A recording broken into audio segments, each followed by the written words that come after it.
Terus kita tahu semua nabi itu punya mukjizat, ya, semua nabi itu punya apa? Mukjizat. Mukjizat itu hal yang luar biasa yang memastikan manusia itu tidak bisa menyainginya atau menandinginya. Dan rata-rata mukjizat nabi dulu itu fisik. Misalnya ontanya Nabi Soleh itu kan onta tapi keluar dari batu, itu kan aneh, aneh sekali. Atau tongkat Nabi Musa bisa simsalabim mengeringkan laut apa? Merah. Semua nabi itu punya mukjizat dan semuanya berbentuk fisik. Kecuali mukjizatul Rasulullah Shallallahu Alaihi Wasallam itu berupa Al-Quran. Al-Quran itu konsep ilmiah. Terus kata Rasulullah Shallallahu Alaihi Wasallam, tapi saya karena Quran itu justru berharap pengikutku besar dan sampai hari kiamat. Sekarang kita logika ya. Andaikan kamu punya tongkatnya Nabi Musa, kalau kamu suka uang, kepikirannya dijual apa dipakai? Kalau kamu suka uang, dipakai. Kalau kamu ahli suudon itu pikirannya ndak, ini asli ndak. Karena yang melihat di Turki itu ya sebagian gitu. Kalau yang suka perdukunan itu bayangkan itu miliknya. Mungkin dipakai ngakali orang atau apa, pokoknya bayangkan itu miliknya. Kalau yang kolektor pikirannya itu nanti ini laku berapa.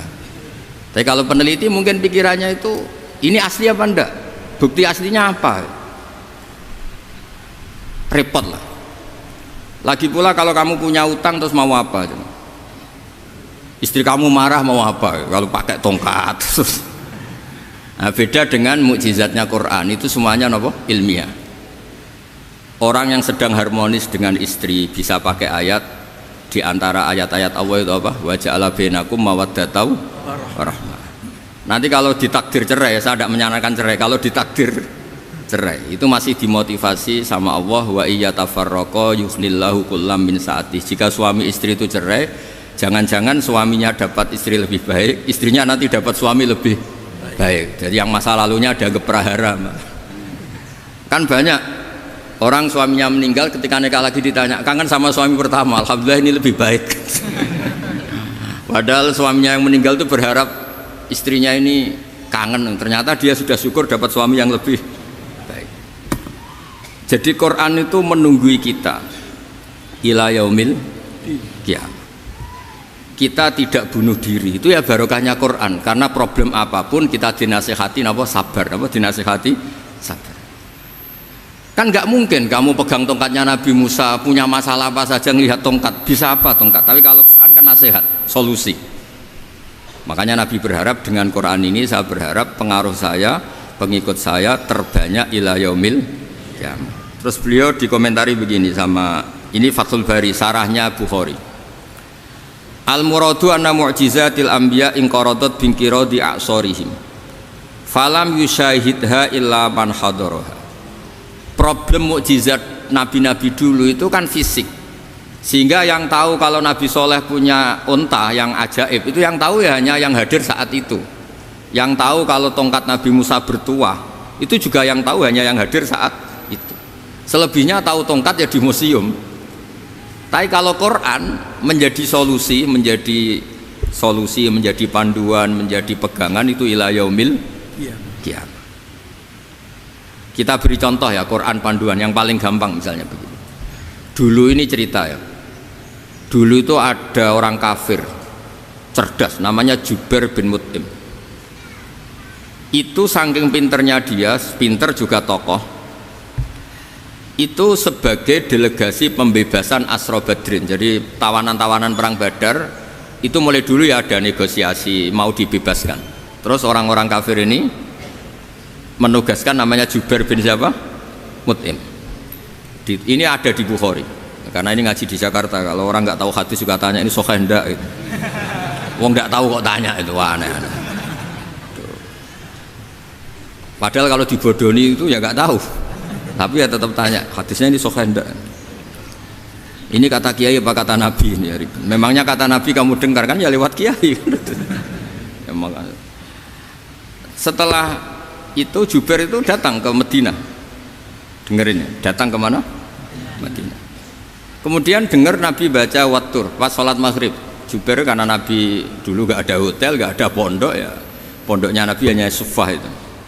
Nabi baca maghrib, bukan diskusi, bukan debat, baca wattur wa kitabim mastur fir raqim mansur wal baitil ma'mur wasaqfil marfu wal bakhril masjur, terus. Kemudian sampai pada titik ayat am khuliqu min ghairi syai'in. Masa manusia atau alam raya yang maujudat, yang nyata, yang wujud nyata. Kemudian asal usulnya itu ketiadaan. Ini kan hadhil alam maujud, alam ini kan nyata. Masa sesuatu yang nyata penciptanya itu tidak nyata. Jadi nggak mungkin ada faham nihilisme. Kalau faham nihilisme berarti melahirkan teori begini. Al adamu yakhluqu maujudan, sesuatu yang tidak ada menciptakan yang itu kan akal nggak bisa nerima. Kalau sesuatu ini ada, penciptanya pasti ada. Terus akhirnya Jubair bin Mut'im itu simpuh di depan Rasulullah terus bilang, ya Muhammad kada qalbi ayatir, hampir saja hati saya terbang.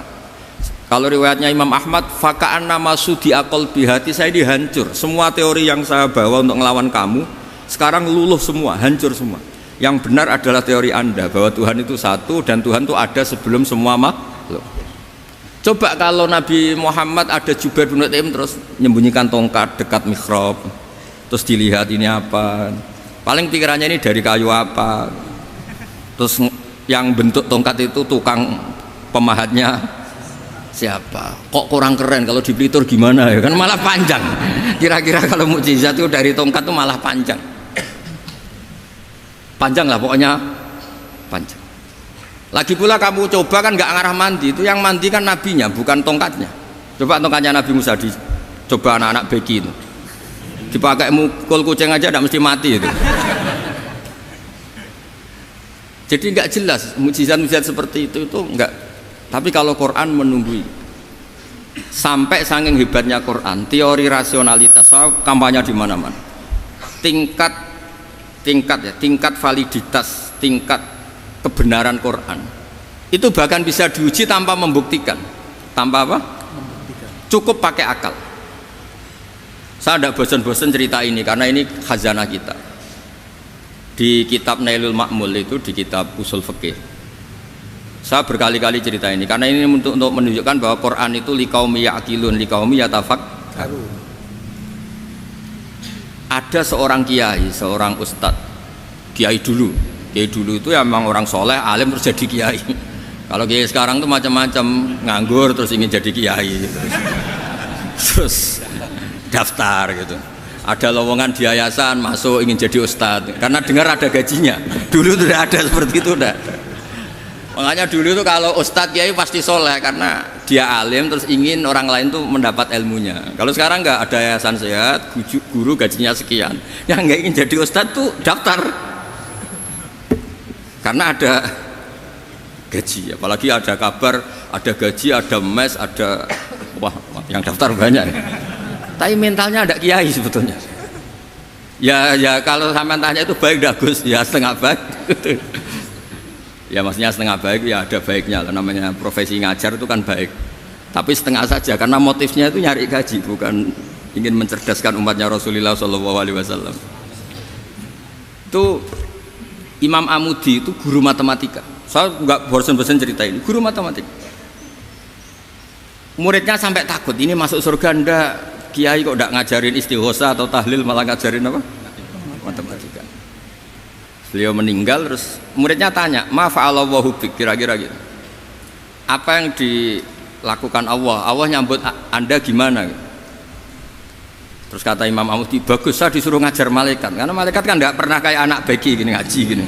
Malaikat itu tidak pernah ngaji, dia iman saja karena tahu surga, tahu neraka terus iman gitu aja. Jadi imannya malaikat tuh nggak keren kita. Imannya loh ya. Loh itu yang ngendikan Nabi loh, tidak saya. Nabi pernah tanya sama sahabat, iman yang paling keren siapa? Jawabannya sahabat, malaikat. Ya enggak, karuan malaikat iman. Dia yang tahu surga neraka, tahu segalanya, masa ada imannya? Pasti iman lah katanya. Terus ya para sahabat, engkau iman ya wajar kan, menangi saya, nemuin saya. Yang hebat itu orang-orang yang tidak melihat saya, tidak saya didik tapi tetap iman. Karena dididik akal, ya tadi dididik Quran, apa dididik Quran. Sama siapa? Teks bahasa Arabnya masang. Terus Imam Amudi kata Allah, suruh dia ngajarin para malaikat. cara menemukan saya. Malaikat dikumpulin terus Imam Mahmudi disuruh ngajar. Sama singkat kata-katanya Allah di mimpi itu. Istadilla ala wahdaniyati bihadrati malaikati, tolong ajarkan cara menemukan saya padahal Anda ini manusia yang tidak melihat saya. Anda di Jakarta kan hanya gedung-gedung, paling jadi khayal terus nikmat lah, Anda ikut punya tapi ikut nikmati. Itu orang desa-desa kalau ke Jakarta itu pokrol, wah di Jakarta itu gedungnya tinggi-tinggi, tidak kayak kampung sini, lo udah ikut punya ikut bangga. Di Jakarta orangnya cantik-cantik, tidak kayak orang sini, padahal dia ya tidak dapat orang cantik gitu. Jadi Allah itu saking pinternya, miskin-miskin ya bisa berkhayal dan bahagia. Nah, itu alhamdulillah betul.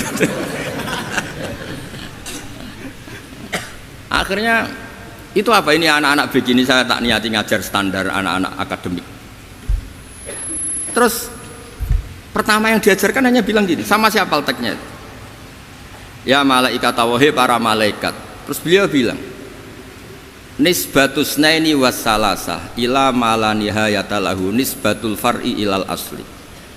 Angka itu jumlahnya berapapun 2, 3 sampai triliunan, semuanya itu nisbatul far'i ilal asli, binisbat ilal wahid nisbatul far'i ilal asli. Angka 2 ya cabangnya 1, 3 ya cabangnya 1, 1 triliun ya cabangnya 1. Tetap yang asal usul adalah angka 1. Itu nangis semua malaikat. Cara Jawa itu mandekman kue iman kaya imanku. Makanya imannya umat Rasulullah Shallallahu Alaihi Wasallam itu PD-nya yakinnya kayak imannya malaikat. Kalau Tuhan itu 1, karena angka agak bisa dimulai kecuali dengan angka 1. Makanya nisbatus naini wassalasah ila ma la nihayata lahu iku nisbatul far'i ilal asli. Semuanya itu nisbatnya cabang ke induk. Berarti semua alam raya ini tetap asal usulnya 1, yaitu qul huwallahu ahad. Nah itu namanya akal. Umatnya Rasulullah itu ditinggali mukjizat akal lewat panduan Quran, sehingga meskipun kita tidak menangi Rasulullah, tidak menangi sahabat, kita tidak tahu malaikat Jibril, tapi cara iman kita ini tidak kalah keren. Yakin hakul yakin. Terus kedua, gambar. Kamu gambar rumah, gambar hewan, gambar apa saja mesti dimulai 1 titik. Entah gambar kamu bagus entah jelek, tetap dimulai 1 titik.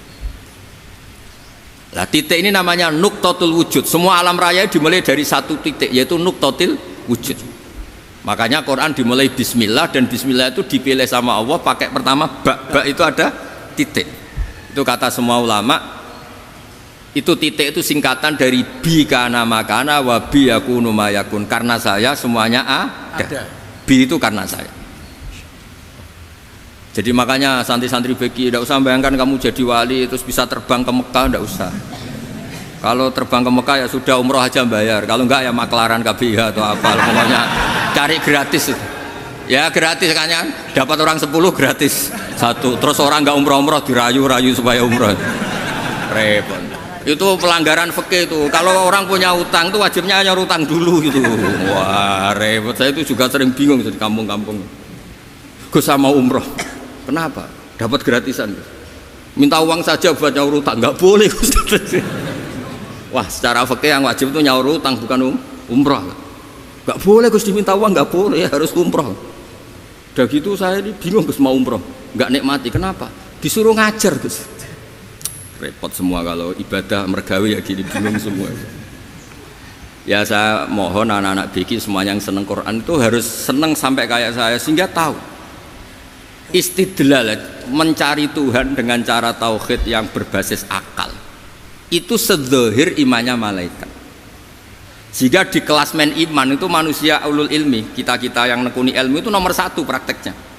Karena nomor 1 itu Allah karuan kan, syahidah Allah kan nggak tertandingi, syahidah wa annahu la ilaha illallah. Terus wal malaikatu, malaikat kan karuan karena langsung menyaksikan surga. Dan ketiga apa? Wa ulul ilmi. Berarti prakteknya kan nomor 1. Kalau kompetitornya semuanya manusia, ulul ilmi nomor berapa? 1 kan? Nah nomor 3 kan dari Allah, malaikat, ulul ilm. Berarti kalau kompetisinya antar manusia nomor berapa? 1 kan? Nah kenapa ulul ilmi di nomor 3 kan, tapi dari Allah, malaikat, ulul. Kerennya kayak apa? Karena cara iman ulul ilmi itu enggak ada ragunya sama sekali. Kamu ragu enggak kalau 2 itu cabang dari 1, asalnya 1? Enggak pernah kan ragu kan? Semua gambar seruat apapun dimulai dari 1 titik, ragu enggak? Enggak kan? Nah, imannya umatnya Nabi karena dipandu oleh Quran itu seyakin itu, sehakul yakin itu. Nah, itu terus Jubair bin Mut'im jadi iman. Am khuliqu min ghairi syai'in am humul khaliq.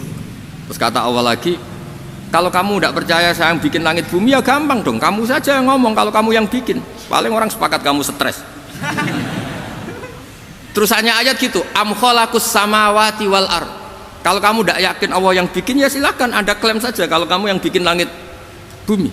Bala yuqinun. Kamu juga gak mau kan dibilang stres. Nah, ini terus saya teruskan ya. Makanya mukjizat terbesarnya Nabi adalah Al-Qur'an. Karena Al-Qur'an itu cerita tentang hukum-hukum akal, cerita tentang logika-logika peradaban. Misalnya logika peradaban, contoh paling gampang. Di Quran itu ada sekian ayat yang Allah cerita peradaban. Misalnya wa ahsinu innallaha yuhibbul muhsinin. Itu dikutip terus kemudian disimpulkan dalam peradaban. Kata Sayyidina Ali karramallahu wajhah ngendikannya gampang. Ahsin man syi'ta takun amirah. Kamu berbuat baik saja sama seseorang, maka otomatis kamu akan jadi pemimpinnya. Ada orang nggak tamat SD, nggak tamat papa, gobloknya minta ampun. Tapi karena gaji seorang pakar, oh kamu tak gaji 1 bulan 1 miliar, perusahaan saya jadikan besar. Itu dikongkan ngalor ngidul ya nurut. Hanya karena dia ihsan. Terus wastaghni amman syi'ta takun nadhira. Saya ulang lagi. Wastaghni amman syi'ta takun nadhira. Dan kamu jangan butuh orang lain, siapapun dia, maka kamu akan setara. Misalnya ada menteri orang antri mau salim, tapi kamu tidak butuh kan tenang saja. Tapi kalau kamu butuh, habis kamu. Ya kan, kamu tidak butuh seseorang, maka kamu posisinya akan setara. Kamu harus sopan karena punya utang jasa. Kalau nggak punya apa-apa kan setara. Ya enggak.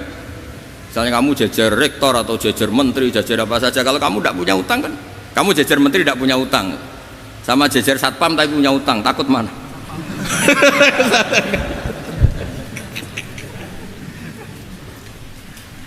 Kalau butuh itu mesti kalah kan. Ada pejabat misalnya nggak begitu cantik sama perempuan cantik yang kamu butuh ingin dicintai, takut mak. Padahal nggak jelas orang ini pangkatnya apa, nggak jelas. Jadi dalam hukum sosial itu kata Sayyidina Ali wastaghni amman syi'ta takun nadhira. Kamu jangan butuh seseorang maka kamu akan setara. Terus yang terakhir wahtas ila man syi'ta takun asiro, asiro pakai sin. Dan silahkan butuh seseorang maka kamu akan jadi budak dia. Ya coba misalnya Anda seorang profesor, seorang alim, seorang getop, misalnya mencintai janda di ujung kampung sana, jalan kaki 2 kilo, padahal itu gak tamat SD, tapi gara-gara seneng, kacau kan, logika kepangkatan hilang semua kan. Jadi itu hukum peradaban, itu mewakili isi-isi sosial yang diterangkan Quran. Ya, jadi paketnya 3 tadi ya. Ahsin man syi'ta takun amirah. Kamu berbuat baik sama seseorang maka kamu bisa memimpin. Wastaghni amman syi'ta takun nadhira. Kamu jangan butuh seseorang maka kamu akan setara. Mbok kamu ketemu orang terkaya di dunia, ya ketemu orang terkaya di dunia, kamu jejer, kamu tidak butuh dia, tenang kan, bisa setara kan. Tapi kalau butuh harus sopan, ngajukan proposal, harus berakhlak karimah. Makanya sekarang Anda kok berakhlak kenapa? Ternyata mau nyalek. Biasanya ndak berakhlak kok berakhlak. Ada apa ini? Makanya guyonan di Rembang itu Beb Husen itu. Kalau ada orang mendadak sopan sama temannya, temannya curiga, kok tumben sopan, mau utang ya? Jadi zaman akhir itu kacau.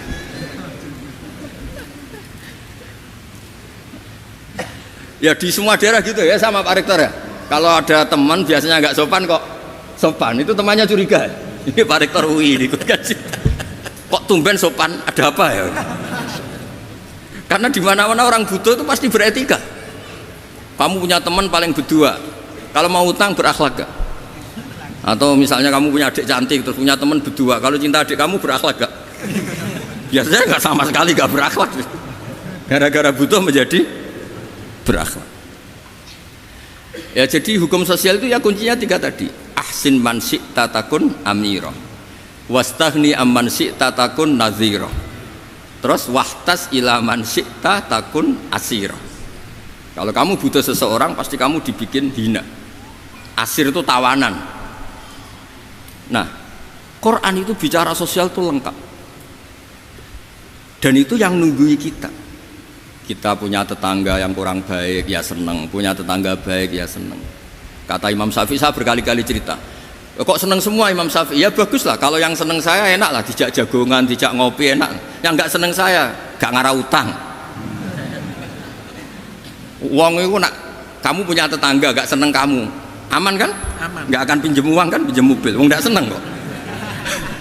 Makanya Imam Syafi'i itu kalau ngedikan luar Syafi'i, diceritain orang, ya Aba Abdillah bagiannya, ya Aba Abdillah orang itu gak seneng kau, bagus lah. Loh kenapa bagus?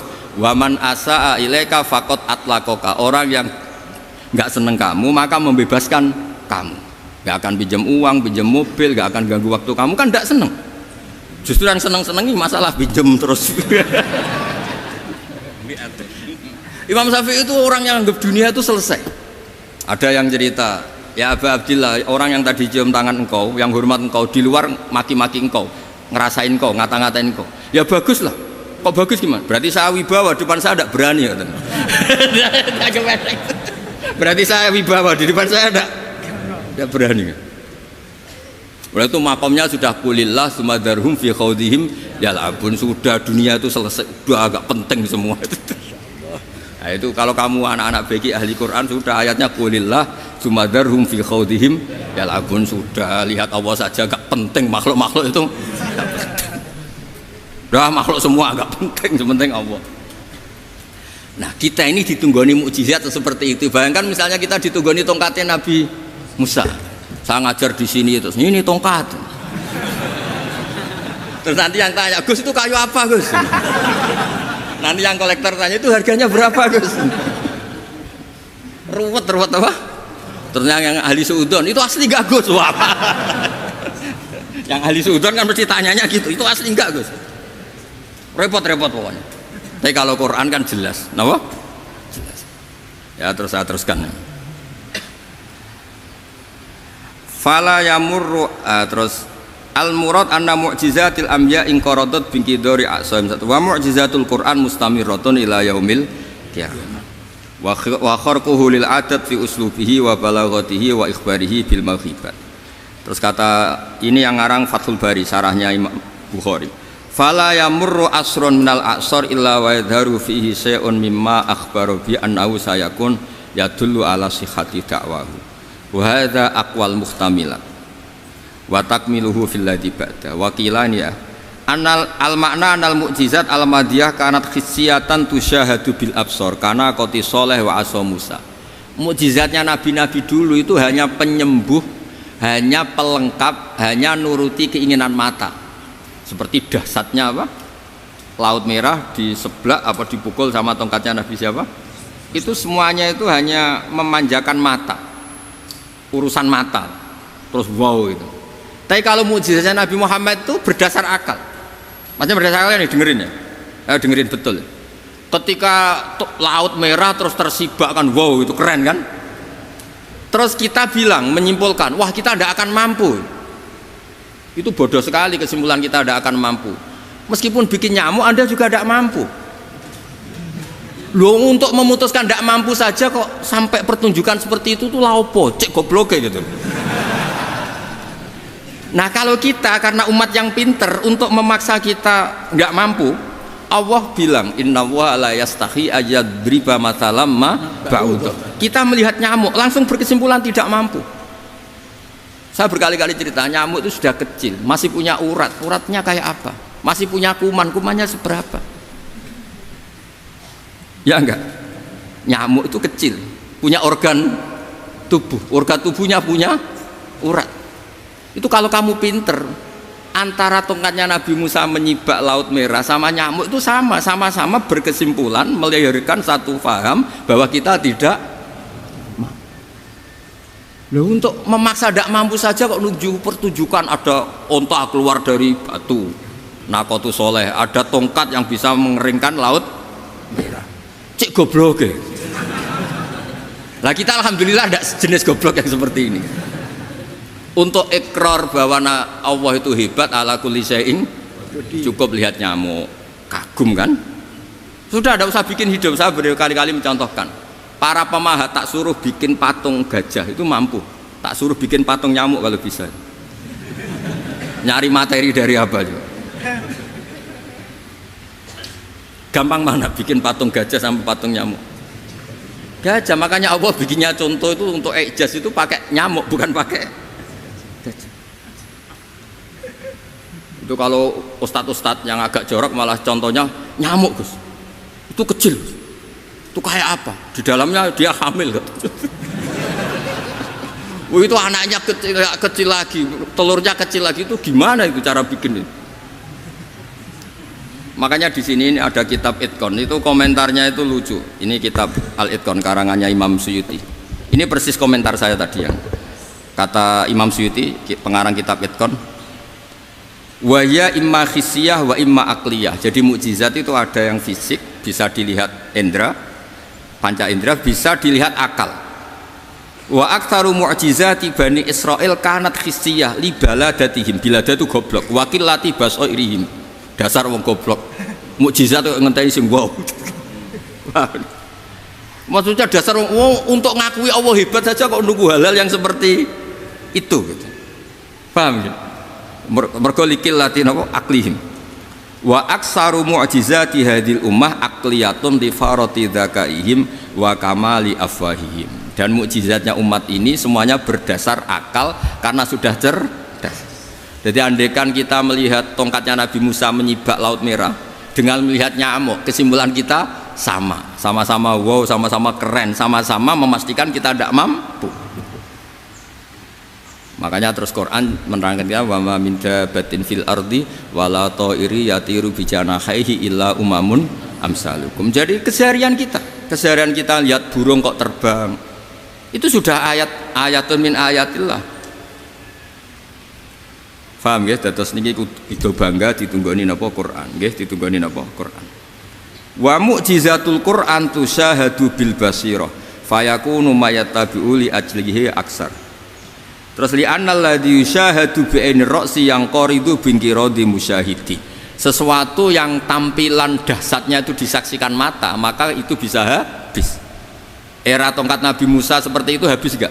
Bisa mengeringkan Laut Merah, habis kan? Tapi era mukjizatnya Quran ila yaumil qiyamah. Ya contoh sosial, saya kembali lagi ke sosial.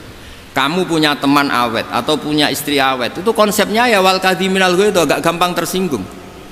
Coba kalau kamu setiap tersinggung putus, setiap tersinggung habis, kamu tidak punya teman, tidak punya istri. Sampai kita awet seperti ini, kalau kecewa ya wal kadhiminal ghaidh, ngempet. Termasuk saya ini biasanya ngaji khusus terus bajak gini ya kecewa. Tapi barokahnya diwarai Quran wal kadhiminal ghaidh, ngempet Gus, ngempet. Terus kecewa sama teman, kenapa tidak putus? Karena wal afina aninna, sudah kalau kecewa maafkan. Coba kalau kita kecewa presiden demo, kecewa menteri demo, kecewa orang tua minggat, ya kalau dicari, kalau tidak kan malu. Saya itu punya teman tak tanya, kecewa Gus sama bapak itu, kenapa tidak minggat? Malu. Kenapa malu? Takut gak dicari. Itu orang tuh paling malu itu kalau keluar dari rumah nggak di. Saya punya teman lagi, saya ini takut mati Gus. Kenapa? Takut istri saya tidak nangis Gus. Itu kematian terburuk itu kalau sudah mati tahu istrinya tidak nangis. Oh itu malu betul itu. Makanya jangan mati, pokoknya pastikan orang sekeliling Anda nangis itu baru berani mati, kalau tidak jangan. Ya jadi mukjizatnya Nabi itu luar biasa. Walladzi yusyahadu bi'ainil aqli bakin yusyahiduhu kullu man jaa ba'dal awali mustamirran. Sesuatu ilmiah, sesuatu agama atau apa saja yang logis itu akan abadi ila yaumil. Kayak tadi ketika kita kecil diajari apa? Wujud, qidam, baqa, mukhalafatul hawadisi, qiyamuhu binafsihi, wahdaniyat, qudrat, iradat. Itu ila yaumil qiyamah. Karena kita pasti punya logika tadi, masa alam raya yang maujud didahului ketiadaan. Kemudian ketiadaan ini kita rumuskan, ketiadaan inilah yang bikin alam raya. Di mana-mana nihilisme, ketiadaan, ya layu asfiru say'an, namanya tiada ya tidak punya akibat apapun. Yang punya akibat apapun ya sesuatu yang wujud. Lu itu kan ila yaumil kiamah, sampai kapanpun teori itu akan nunggui kita ila yaumil kiamah. Tapi kalau tongkat Nabi Musa ketika kita tidak melihat kan punya alasan tidak ngandel, Musa tidak tahu. Tapi kalau kamu seperti ini, orang paling mulhid sekalipun, paling ateis sekalipun, terus ditanya, bisa enggak Anda mulai angka di luar angka 1? Tidak bisa kan? Makanya benar Imam Amudi tadi ketika diminta Allah, istadilla ala wahdaniyati bi hadrati malaikati, tolong ajarkan kenapa manusia begitu yakin kalau saya ini satu, padahal mereka tidak melihat saya. Terus beliau ngendikan apa? Nisbatus naini wassalasa ilal wahid nisbatul far'i ilal asli. Angka 2, 3 sampai enggak terbatas, semuanya dibanding angka 1 itu nisbatul far'i ilal asli. Semuanya itu cabang dari angka 1. Itu mbok siapapun, enggak usah ditunggoni nabi, enggak usah ditunggoni wali. Logikanya akan seperti itu. Itu yang dimaksud apa? Walladzi yusyahadu bainil aqli bakin yusyahidu kul man ja'a badal awal mustamir.